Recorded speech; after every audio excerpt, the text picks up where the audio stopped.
Bonjour à tous et bienvenue sur l'Automobile Magazine. Vous le voyez, on l'a enfin, elle est là, la nouvelle C3. On l'a déjà vue en studio, on l'a déjà découvert sous toutes ses coutures, mais il était quand même temps d'en prendre le volant. Donc je m'attache et on y va pour découvrir ce que ça donne sur la route.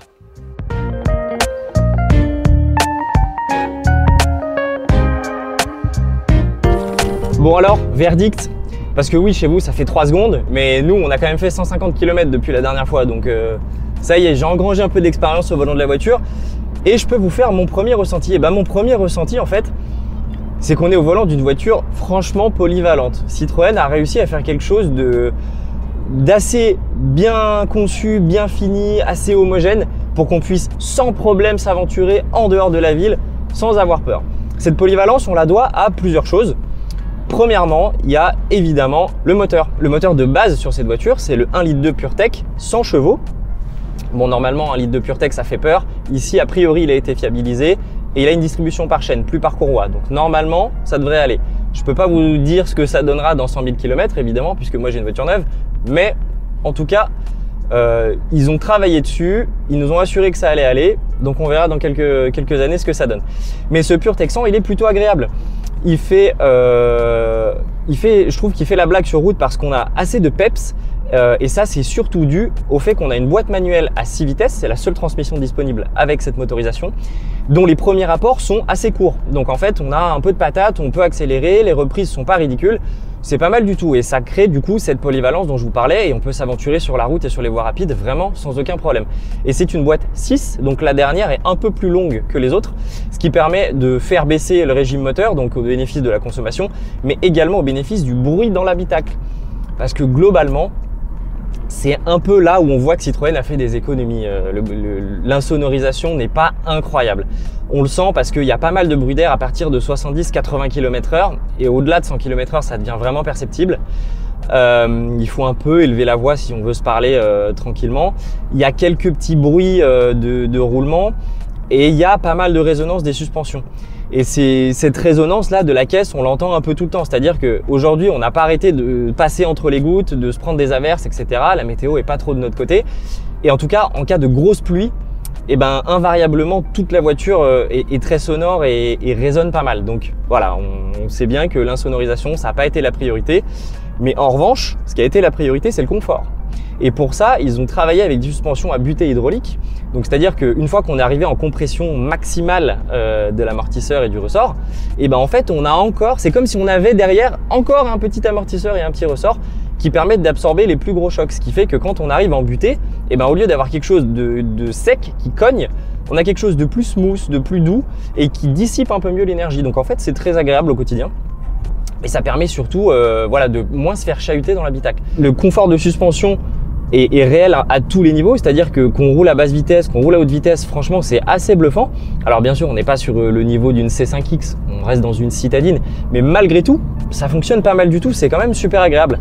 Et en dehors des petits chocs qui eux sont pas les mieux gérés, toutes les grosses déformations, les grosses compressions, etc. franchement chapeau, c'est pas mal du tout. Et ça donne envie de rouler avec cette voiture, ça donne envie de faire des kilomètres, ce qui est pas forcément, on va dire, la vocation première d'une citadine. Et pourtant, dans celle-là, c'est pas mal.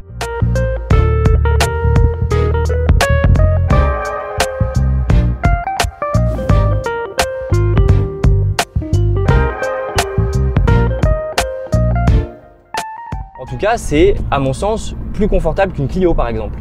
C'est moins vif aussi à conduire, forcément. Hein. On n'est pas sur une voiture qui est incisive, mais c'est pas désagréable du tout de faire des kilomètres avec. Et du coup, même si on a une voiture moins incisive, Citroën a quand même bossé sur un truc qui moi me tient particulièrement à cœur, la direction. Avant, les directions Citroën, c'était souvent assez démultiplié, mais surtout très light. Il y avait assez peu de consistance, etc. Là, aujourd'hui, on a une voiture qui se tient vraiment. On a la sensation d'avoir un meilleur contrôle, je trouve, sur la voiture parce qu'il y a pas mal de montée en effort, parce qu'il y a pas mal de consistance. Et en fait, c'est très agréable. Donc là-dessus, chapeau Citroën, c'est bien joué. Bon, je sais qu'il y a des petits malins qui vont me demander en commentaire si jamais j'en parle pas. Ouais, la consommation, tout ça, etc. C'est pas très représentatif hein, parce qu'aujourd'hui, ça fait beaucoup d'arrêts, on a fait beaucoup de moments où la voiture était juste moteur tournant, mais à l'arrêt pour les photos, les vidéos, etc. Bref, sachez qu'on est à 7,4 litres au 100 km après 160 km de périple. en terre autrichienne et un peu hongroise. Mais voilà, c'est pas, encore une fois, c'est pas représentatif et pour ça, il faudra évidemment attendre nos mesures qu'on manquera pas de vous faire et pourquoi pas, si ça vous intéresse, vous refaire du coup une autre vidéo une fois qu'on aura mesuré ce pur Texan sous toutes nos coutures et une fois qu'on aura pu rouler la voiture chez nous, sur nos routes, pour vous faire un deuxième retour en fonction de ce que ça donne. Si ça vous intéresse, n'hésitez pas à le dire en commentaire et du coup, on fera ça et on vous refera une vidéo sur cette voiture un peu plus en détail avec un peu plus de temps que là, on a juste sur la présentation presse internationale. Mais bon, en tout cas, pour ce premier, on va dire ce premier contact, la voiture est franchement convaincante. C'est une voiture qui peut faire pas que de la ville, mais qui peut aussi s'aventurer ailleurs. Le confort qui était la vraie promesse de Citroën, à mon sens, il est là. C'est pas parfait, mais il est là. Et puis, on a une voiture pas désagréable à conduire, quoi. Une Citroën qui se laisse conduire avec envie, bah, il n'y en avait pas tant que ça, et ça fait plaisir à voir.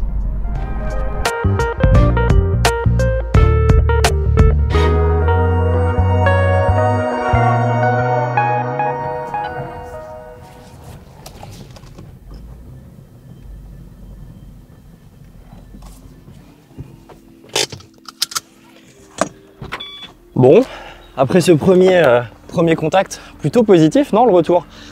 Je sais pas ce que vous en pensez, mais en tout cas, moi, je suis assez convaincu par la proposition de Citroën, d'autant plus que, il faut le rappeler, on parle d'une voiture qui démarre à 14 990 €. C'est ultra agressif, c'est moins cher que l'entrée de gamme de l'ancienne génération de C3 et on est à peu près 800 € d'une Dacia Sandero équipée elle aussi d'un moteur de 100 chevaux.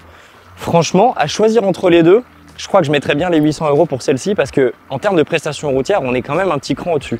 C'est un peu plus confort, etc. Vraiment, c'est pas mal du tout. Bon, évidemment, il n'y aura pas que ce moteur-là, hein. Il y a l'arrivée de l'électrique aussi sur la C3, bien sûr, la iC3, elle s'appelle. Elle fait 113 chevaux avec une batterie de 44 kWh. Elle pourrait faire 320 km d'autonomie en WLTP selon la marque. Donc évidemment, on ne manquera pas non plus de mesurer cette version. Comme ça, vous saurez tout aussi sur l'électrique. Et sachez qu'il y a une troisième motorisation qui arrivera un petit peu plus tard. Là, pour le coup, ce sera une hybride, 100 chevaux également. Et ce sera l'occasion d'avoir une boîte automatique pour le coup sur cette voiture parce qu'elle n'existera qu'en boîte automatique. Mais ce sera plus tard en 2024. Pour l'instant, on ne l'a pas encore chez nous. Sinon, en termes de proportion, bah écoutez, on est vraiment sur un crossover. Vous savez, ce terme qui veut dire qu'on est entre deux segments automobiles. On n'est plus tout à fait sur une citadine. On n'est pas vraiment sur un SUV non plus. On est sur un espèce d'entre-deux, quoi. On a une garde au sol qui fait quasiment 20 cm, c'est beaucoup.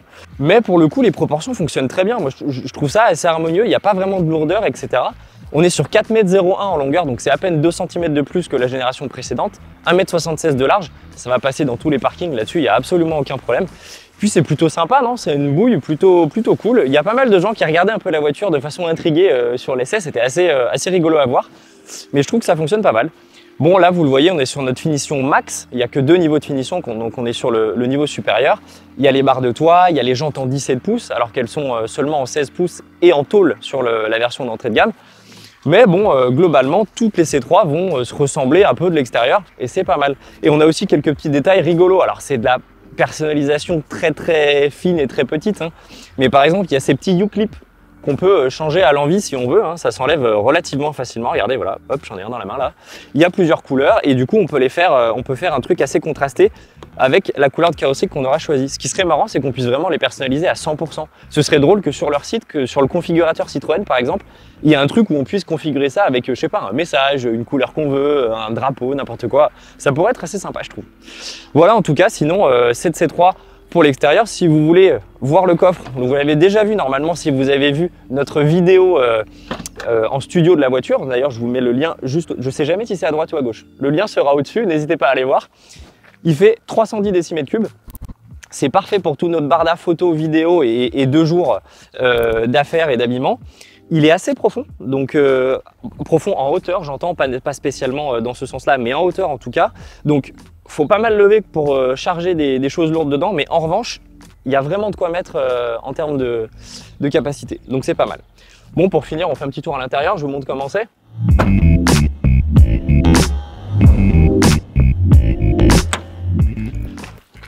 Et puis, une fois n'est pas coutume, je vais me mettre à la place passager pour changer et vous parler un peu de ça. Au moins, vous avez une belle vue sur tout le poste de conduite et sur le cockpit. Bon, globalement, encore une fois, vous avez déjà vu de voir la vidéo en statique, donc je vais pas tout redétailler. Simplement revenir sur 2-3 petits points que j'aime bien. Premièrement, les sièges. Alors, Ceux-là, c'est les Advanced Comfort. Ils ont plus de mousse que les sièges de la finition de base. C'est les sièges qui sont réservés à la finition haute et ils sont vraiment pas mal. Ils maintiennent bien mieux qu'avant et ils sont assez rembourrés pour que sur des longs trajets, en fait, on est pas mal au dos au bout de X centaines de kilomètres. Donc c'est assez appréciable, j'ai bien aimé. Deux autres choses que j'ai bien aimé, le petit volant, super cool pour l'appréhension, la prise en main, etc. Et comme on a un affichage tête haute en haut, mais pas de compteur ni d'écran derrière ce petit volant, et ben à l'inverse d'une Peugeot, il n'y a aucun problème pour la position de conduite et sur où est-ce qu'on va mettre le volant, on risque pas de cacher des informations. Donc ça, c'est hyper bien joué de la part de Citroën. Franchement, pas mal du tout et je pense que Peugeot devrait peut-être s'en inspirer parce que ça fonctionne bien. Je vais pas trop m'attarder sur tout ce qui est la partie software, etc. parce qu'on a des voitures qui sont vraiment un peu pré-série. C'est pas tout à fait des voitures que les clients auront. Vous avez peut-être déjà remarqué d'ailleurs qu'il y a des petits messages sur le GPS ou quoi que ce soit. Donc il n'y a pas les dernières mises à jour, etc. Je ne vais pas m'attarder dessus. Le peu que j'ai pu voir, ça fonctionne pas mal, c'est assez fluide, c'est assez simple d'utilisation, il n'y a pas 1 milliard de menus et de sous-menus. Et de toute façon, comme on a une réplication du téléphone en Wi-Fi, avec Android Auto ou CarPlay, suivant ce que vous avez comme téléphone, de toute manière, la plupart des clients, je pense, utiliseront soit Android Auto, soit CarPlay, et ça, on sait que ça fonctionne toujours. À noter que sur la finition Max, il y a un petit chargeur à induction ici, c'est pratique pour les téléphones. Et voilà, sinon cet intérieur, franchement, on s'y sent bien, c'est relativement spacieux. Aux places arrière, c'est pareil. La plupart des gabarits seront à l'aise parce qu'il y a assez de place au toit, assez de place aux jambes. Franchement, c'est plutôt agréable. Moi, je trouve ça assez convaincant et j'aime bien.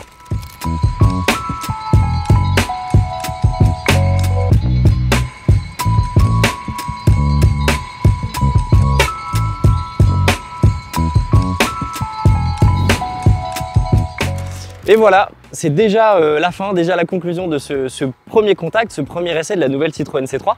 Bon, vous l'avez vu, on trouve ça plutôt convaincant, mais à creuser maintenant, bien sûr. Juste pour revenir sur 2-3 petites anecdotes et 2-3 petits chiffres intéressants sur la vie de la voiture, sachez que la C3, c'est 29% des ventes de Citroën en Europe. Donc un modèle totalement indispensable pour la marque. C'est quand même 5,6 millions d'exemplaires vendus depuis 2002, donc une carrière absolument monstrueuse, faramineuse. Et c'est évidemment un des best-sellers de la marque. Voilà, pour le reste, pour rappel, c'est à partir de 14 990 € avec le PureTech 100 chevaux, donc un vrai prix super canon et pour lequel on a déjà une voiture qui franchement fait envie, c'est pas mal du tout.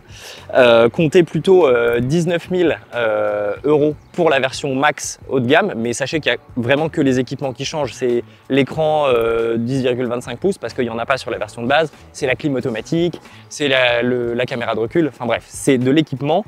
Mais en soi, les prestations seront les mêmes sur les deux. Donc ça, c'est pas mal. Comptez 23 990 € pour l'électrique, en revanche. Et sachez que vous pourrez voir la voiture en concession à partir de fin juin. En revanche, pour les premières livraisons clients, il faudra attendre la rentrée, donc le mois de septembre. C'est là que vous pourrez pleinement profiter de cette voiture si vous êtes conquis. Bon, en tout cas, comme d'habitude, likez, commentez, abonnez-vous. Dites-nous surtout, c'est important pour nous de savoir qu'est-ce que vous voulez voir comme contenu sur cette voiture. Dites-nous si vous voulez qu'on vous montre vraiment la mesure, si vous voulez qu'on approfondisse un point en particulier, etc. On pourra bientôt l'avoir en France sur nos routes chez nous, donc on pourra faire du contenu dessus. Dites-nous tout, c'est important. Faites tout ce que vous avez à faire. N'oubliez pas de vous abonner et puis on se dit à bientôt sur l'Automobile Magazine pour une nouvelle vidéo. Salut!